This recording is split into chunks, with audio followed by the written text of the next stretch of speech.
नमस्ते दोस्तों। इस समय देश भर में सघन पुनरीक्षण अभियान यानी intensive revision of electoral rolls चलाया जा रहा है। इस अभियान के तहत हर नागरिक से उनके मतदाता पहचान पत्र और नागरिकता से जुड़े दस्तावेज मांगे जा रहे हैं। इस प्रक्रिया में कई लोगों के सामने बड़ी समस्या खड़ी हो रही है क्योंकि उनके पास जरूरी दस्तावेजों की कमी है। इस बीच सुप्रीम कोर्ट का एक महत्वपूर्ण आदेश सामने आया है जो ऐसे लोगों के लिए बहुत राहत देने वाला है। कोर्ट ने कुछ अहम दिशा निर्देश जारी किए हैं जिनका पालन करके आप इस अभियान के दौरान खुद को कानूनी रूप से सुरक्षित रख सकते हैं और अपनी नागरिकता को आसानी से सिद्ध कर सकते हैं। यह अभियान अभी कुछ राज्यों में शुरू हुआ है, लेकिन यह धीरे धीरे पूरे देश में चरणबद्ध तरीके से लागू होगा और कोई भी राज्य इससे अछूता नहीं रहेगा। ऐसे में अगर आपके पास जरूरी दस्तावेज नहीं है या आप असमंजस में हैं कि कौन से दस्तावेज मान्य होंगे, तो ये जानकारी आपके लिए बहुत महत्वपूर्ण है। सोशल मीडिया पर कई गलत खबरें फैल रही हैं, जैसे कि आधार कार्ड या पैन कार्ड से नागरिकता साबित की जा सकती है।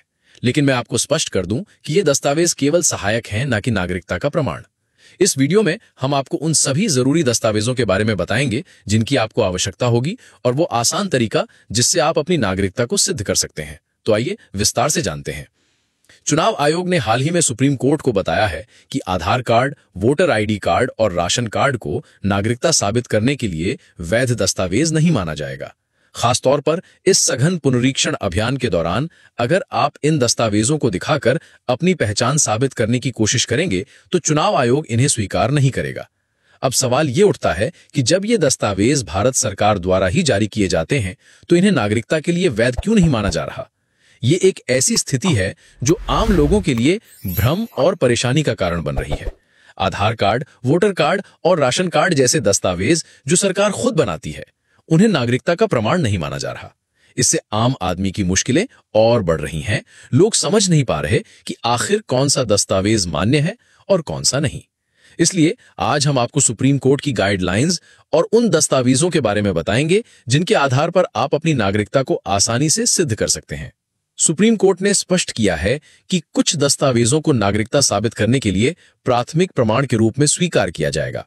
आइए इन दस्तावेजों के बारे में विस्तार से जानते हैं। जन्म प्रमाण पत्र, जिसे हम बर्थ सर्टिफिकेट भी कहते हैं। अगर आपका जन्म प्रमाण पत्र भारत में जन्म और मृत्यु पंजीकरण अधिनियम 1969 के तहत जारी किया गया है, तो ये आपके जन्म स्थान और तिथि को प्रमाणित करता है। ये भारतीय नागरिकता का एक मजबूत आधार माना गया है।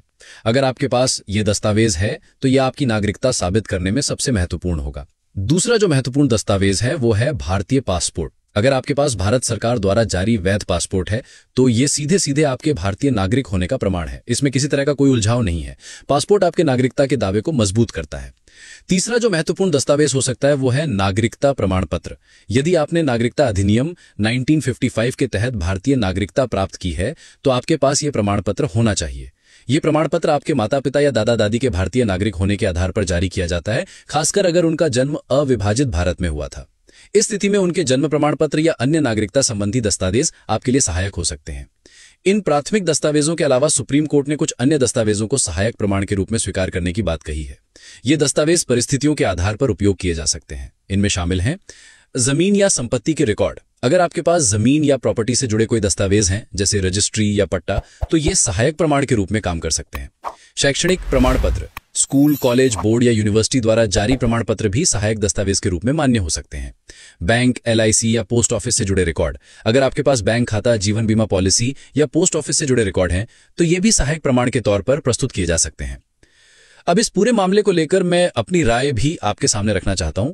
आधार कार्ड, वोटर कार्ड और राशन कार्ड जैसे दस्तावेज जो भारत सरकार खुद जारी करती है, उन्हें नागरिकता का प्रमाण नहीं माना जा रहा। ये आम लोगों के लिए एक उलझन भरी स्थिति पैदा कर रहा है, खासकर ग्रामीण इलाकों या छोटे शहरों में जहां हर किसी के पास इतने सारे दस्तावेज होना संभव नहीं है। जब जांच टीमें आपके दरवाजे पर आएंगी तो लोग घबरा सकते हैं कि आप क्या दिखाएं। इसलिए मेरा सुझाव है कि आप पहले से ही तैयार रहें। अगर आपके पास प्राथमिक दस्तावेज नहीं है तो कम से कम सहायक दस्तावेज जरूर जुटा लें, ताकि जरूरत पड़ने पर आप कुछ तो दिखा सकें। सुप्रीम कोर्ट की एक और महत्वपूर्ण गाइडलाइन ये है कि नागरिकता का अंतिम निर्णय चुनाव आयोग नहीं बल्कि गृह मंत्रालय लेगा।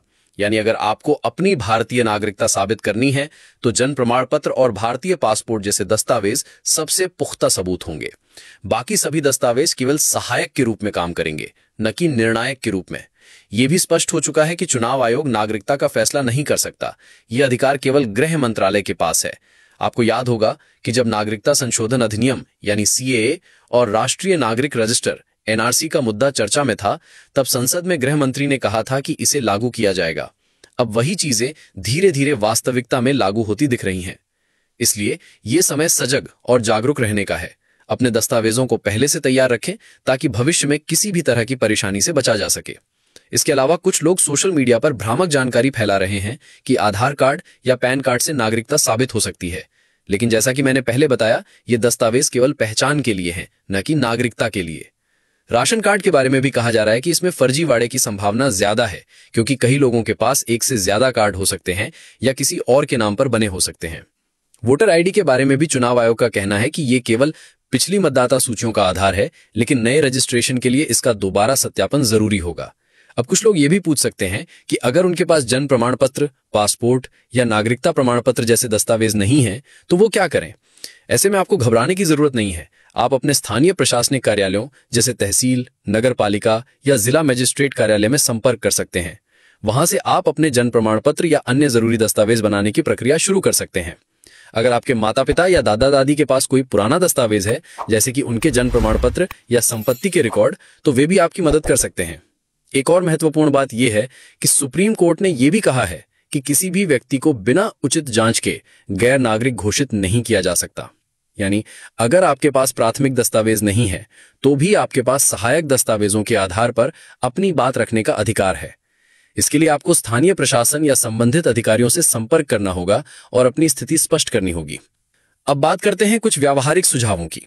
अगर आप इस अभियान के लिए तैयार होना चाहते हैं तो निम्नलिखित कदम उठाएं। दस्तावेजों की सूची बनाएं। अपने पास मौजूद सभी दस्तावेज जैसे जन्म प्रमाण पत्र, पासपोर्ट, स्कूल सर्टिफिकेट, संपत्ति के कागजात आदि की एक सूची बनाएं। यह आपको यह समझने में मदद करेगा कि आपके पास क्या है और क्या नहीं। लापता दस्तावेज बनवाएं। अगर आपके पास जन्म प्रमाण पत्र या अन्य महत्वपूर्ण दस्तावेज नहीं है तो तुरंत अपने स्थानीय प्रशासनिक कार्यालय में संपर्क करें और इन्हें बनवाने की प्रक्रिया शुरू करें। सहायक दस्तावेज इकट्ठा करें। अगर प्राथमिक दस्तावेज उपलब्ध नहीं है तो बैंक रिकॉर्ड, स्कूल सर्टिफिकेट या संपत्ति के कागजात जैसे सहायक दस्तावेज इकट्ठा करें। जागरूक रहें। सोशल मीडिया पर फैल रही गलत जानकारी पर ध्यान न दें। केवल आधिकारिक स्रोतों जैसे सरकार की वेबसाइट या सुप्रीम कोर्ट की गाइडलाइंस पर भरोसा करें। स्थानीय अधिकारियों से संपर्क करें। अगर आपको कोई असमंजस है या आपको लगता है कि आपके दस्तावेज पूरे नहीं हैं, तो अपने स्थानीय प्रशासनिक कार्यालय से संपर्क करें और उनकी सलाह लें। दोस्तों, ये अभियान केवल आपके मतदाता पहचान पत्र को अपडेट करने का ही नहीं, बल्कि ये आपकी नागरिकता को सत्यापित करने का भी एक हिस्सा है। इसलिए इसे हल्के में न लें। अगर आपके पास सही दस्तावेज हैं और आप पहले से तैयार हैं, तो आपको किसी भी तरह की परेशानी नहीं होगी। लेकिन अगर आप अभी से सजग नहीं हुए, तो भविष्य में आपको परेशानी का सामना करना पड़ सकता है। मैं ये कहना चाहूंगा कि ये समय एकजुट और जागरूक रहने का है। अपने अधिकारों को समझें, अपने दस्तावेजों को तैयार रखें और किसी भी तरह के भ्रम में न पड़ें। अगर आपको ये जानकारी उपयोगी लगी हो तो इसे अपने परिवार और दोस्तों के साथ जरूर साझा करें ताकि वो भी इस अभियान के लिए तैयार रहें। अपनी राय कमेंट में जरूर बताएं और ऐसे की महत्वपूर्ण जानकारियों के लिए हमारे साथ बने रहें। धन्यवाद।